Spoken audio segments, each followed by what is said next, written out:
At my direction, the United States Armed Forces conducted an extraordinary military operation in the capital of Venezuela. Overwhelming American military power, air, land, and sea, was used to launch a spectacular assault. And it was an assault like people have not seen since World War II. It was a force against a heavily fortified military fortress in the heart of Caracas to bring outlaw dictator Nicolás Maduro to justice. This was one of the most stunning, effective, and powerful displays of American military might and competence in American history. No nation in the world could achieve what America achieved yesterday, or frankly, in just a short period of time. All Venezuelan military capacities were rendered powerless as the men and women of our military, working with U.S. law enforcement, successfully captured Maduro in the dead of night. It was dark. The lights of Caracas were largely turned off due to a certain expertise that we have. It was dark and it was deadly. But captured along with his wife, Celia Flores, both of whom now face American justice. The illegitimate dictator Maduro was the kingpin of a vast criminal network responsible for trafficking colossal amounts of deadly and illicit drugs into the United States. As alleged in the indictment, he personally oversaw the vicious cartel known as Cartel de las Solas, which flooded our nation with lethal poison, responsible for the deaths of countless Americans, the many, many Americans. Hundreds of thousands over the years of Americans died because of him. Maduro and his wife will soon face the full might of American justice and stand trial on American soil. We're going to run the country until such time as we can do a safe, proper, and judicious transition. So we don't want to be involved with having somebody else get in, and we have the same situation that we had for the last long period of years. So we are going to run the country until such time as we can do a safe, proper, and judicious transition. And it has to be judicious because that's what we're all about.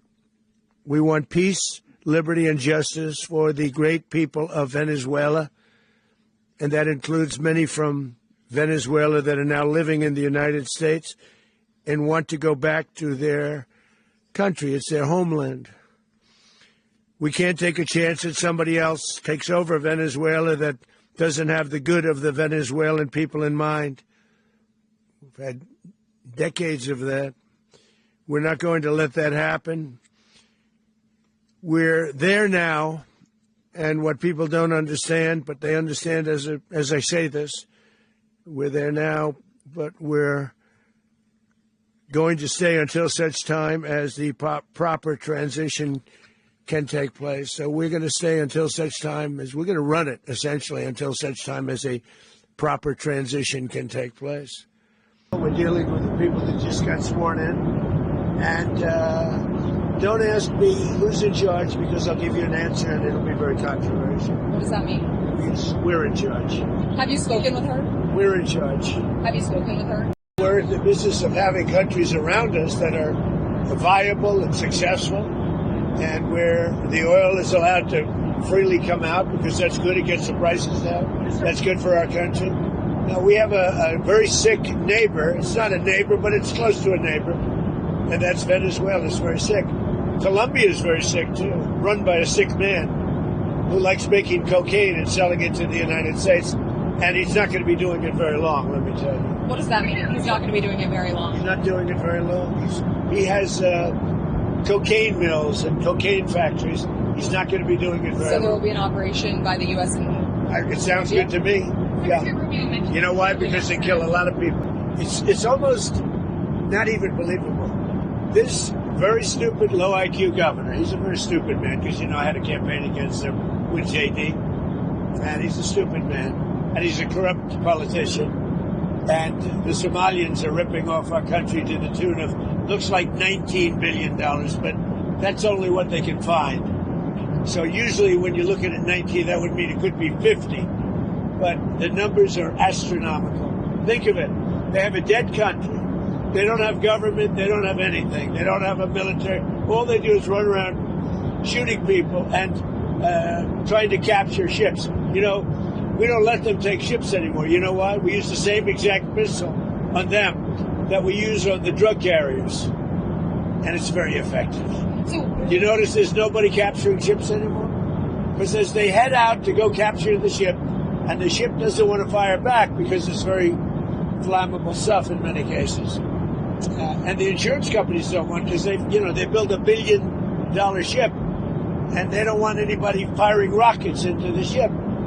But we're hitting them so hard, and it's very similar. Same missile system. It's called deadly accurate. And you notice that ships aren't being taken anymore. The pirates are. That's right. I hadn't thought about the pirates aren't. Well, no Somali pirates. It's actually very easy. They head out. We say, guess what? There's pirates. That's the end of the pirates. The shipping business is coming back because these are little things that we're doing. And I'm doing it not just for American ships, I'm doing it worldwide. Because we don't want ships taken by Somalia pirates. But what they are doing is they're stealing money from the American taxpayer. And every one of them should be forced to leave this country. Sorry about Greenland in about 2 months. Let's talk about Greenland in 20 days. On Venezuela, we talk so much about energy. By the way, I will say this about Greenland. We need Greenland from a national security situation. It's so strategic. Right now, Greenland is covered with Russian and Chinese ships all over the place. We need Greenland from the standpoint of national security. And Denmark is not going to be able to do it, I can tell you. I think it's a big. You know what Denmark did recently to boost up security in Greenland? They added one more dog sled. It's true. They thought that was a great move. What would the justification be for a claim to Greenland? What would the justification? Oh, I don't want to talk about Greenland now. I just say this. We need Greenland from the standpoint of national security. And the European Union needs us to have it. And they know. And it was an amazing military feat that took place yesterday. Think of it. An amazing military. The people are saying, well, thank you.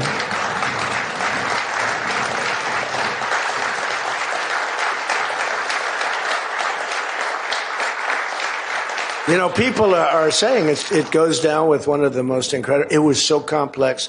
152 airplanes, many. Talk about boots on the ground. We had a lot of boots on the ground. But it was amazing. And think of it, nobody was killed. And on the other side, a lot of people were killed. Unfortunately, I say that, soldiers.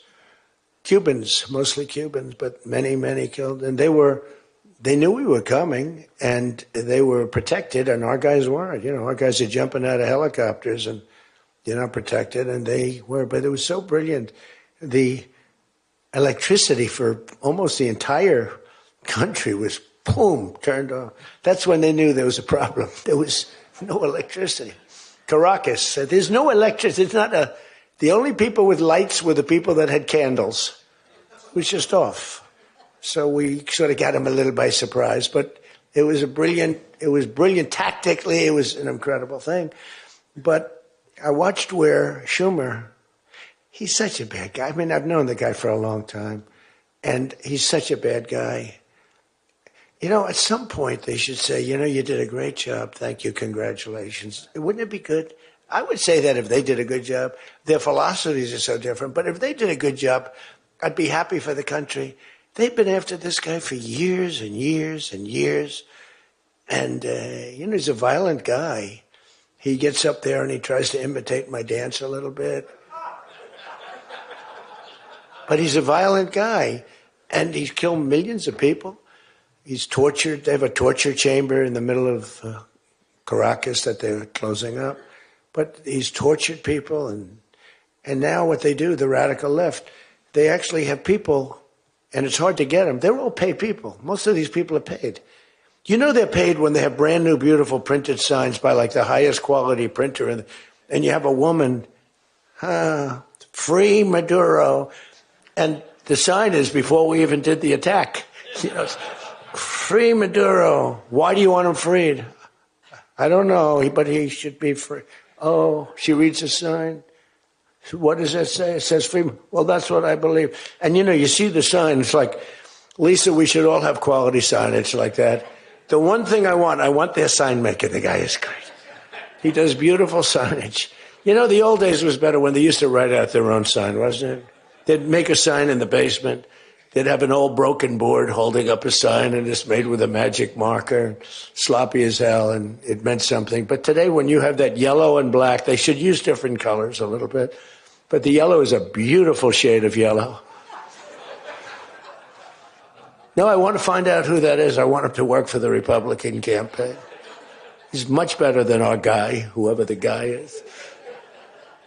But the United States proved once again that we have the most powerful, most lethal, most sophisticated, and most fearsome. It's a fearsome military on planet Earth, and it's not even close. You know, I've been saying it for a long time. And the problem is the fake news. That's why I like being on. I'd much rather do live television than do non-live, because when they say, as an example in my speech, peacefully and patriotically to the Capitol, peacefully and patriotically. Do you know that the Unselect Committee didn't report it, that I said those words?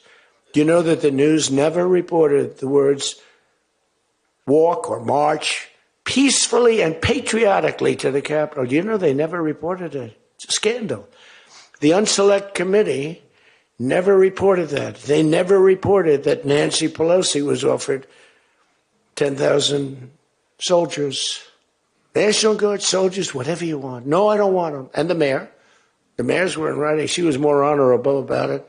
But Nancy got caught when her daughter did a documentary. She's a documentariist. And she has her mother saying, it's my fault. I should have taken the soldiers or something. I saw that in the documentary. I said, whoa, this was a major story. Has she spoken to her daughter since that, you know? But they just, you know, they are vicious people. Washington, D.C. is now the safest city in the country. And you people know that better than anybody, because you were, I mean, think of it. You're in Congress, you're respected people, you're afraid to walk outside. Washington, D.C. Now, we had a terror attack 4 weeks ago. And one person's looking down from heaven, and the other one is actually recuperating and going to make it, I think, but really badly hurt. Really badly hurt. Most positive mother I've ever. No, my son's going to be fine, sir. The mother was telling me that the night of the attack, I went just like I went to you. I spoke to this incredible woman. Sir, everyone's praying for my son. He's going to be fine. The doctors thought she was, you know, just hoping against hope. There was no chance. And 2 weeks ago, he got up and started walking around. It's amazing, actually. So maybe some really bad. It looks like he could be okay. He's going to have pretty bad after effects. But that was a terrorist attack on people that are doing a great job. And it could have been anywhere. But we haven't had a murder. You know, we would have, on average, 2 murders a week in Washington. I don't even like talking about it. Two murders a week in Washington, D.C. We haven't had one in 7 months. People can walk out now. You can walk down with your wife down to the restaurants, which are booming, by the way.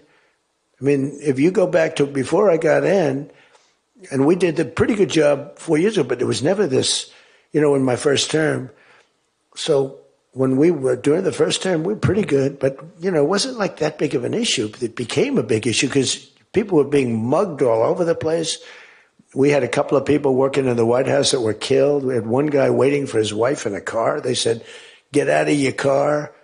He said, well, I'm waiting for my wife. They blew his head off. The wife is walking up to the car.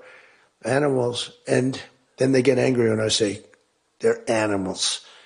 Nancy Pelosi, they're not animals, they're human beings. No, they're not. This is another thing. That's a 98 2 issue also. No, they're animals, and we've taken them out. We've took out over 2,000 people, brought them back to their countries from where they came, or they're in prison now in Washington. Because it's not just like you have to take the bad ones out. 2%, 3% of the population causes 90% of the crime. Think of it. 2% of the population in Washington, D.C. causes 90% of the crime. So when you get rid of the 2%, we took out over 2,000 people, got them out of the country or in prison. Some were so bad that we didn't want to send them back to their countries because they'll come back in, even though it's hard now, but, they're pretty smart. They're sick, but they're smart. But you're now living in one of the safest cities in the country. It's a great thing. You can walk to the restaurants. Restaurants are booming. New restaurants are open. They were all closing. You wouldn't have had a restaurant. And I don't know about you, but to me, those soldiers standing there look so good. I'm not going to feel safe walking down the street without them. I don't think you would either. Even though, we took out so many criminals, I just feel better. To me, they're beautiful. I look at these soldiers, and you feel safe. The great, big, beautiful bill is just that. There are so many goodies in the bill, you have to get the word out, because the people in the back of the room won't do it. That's why I love live television, because they can't. Well, sometimes they'll turn the camera off, but they're embarrassed when they do that. If we're going too strong and doing too well, if the lights go off, you're doing well. If the lights are on, you got yourself a problem, okay? I see that little red light. That light goes on. If that light, that's bad, isn't it? If that light goes off, you know that you're doing a good job because you're fighting the Democrats and you're fighting the fake news. And it's amazing that they can be so stupid. And they don't have credibility anymore, and you can beat them. I mean, it's the old thing that, never fight the news, but you have no choice because it's almost like they become radicalized. But you are fighting the news, but you can beat them. That's why I'm standing here. I mean, I had Kamala. I was beating Joe by 30 points, and then they changed him. That's like a fighter in the ring. He's losing, and they say, let's put somebody else in to take his place. Very unfair. They changed in the middle of the election. They said, he's going to lose, so let's give somebody else. And fortunately, she was just as bad as him. Probably slightly. I don't know. Would you say as bad or worse? Close. Pretty close. But it took 6 weeks. It was a honeymoon period. 6 weeks. It took 6 weeks to find out that she didn't have what it takes. But you got to win the midterms. Because if we don't win the midterms, it's just going to be, they'll find a reason to impeach me. I'll get impeached. We don't impeach them. You know why? Because they're meaner than we are. We should have impeached Joe Biden for 100 different things. They are mean and smart. But fortunately for you, they have horrible policy.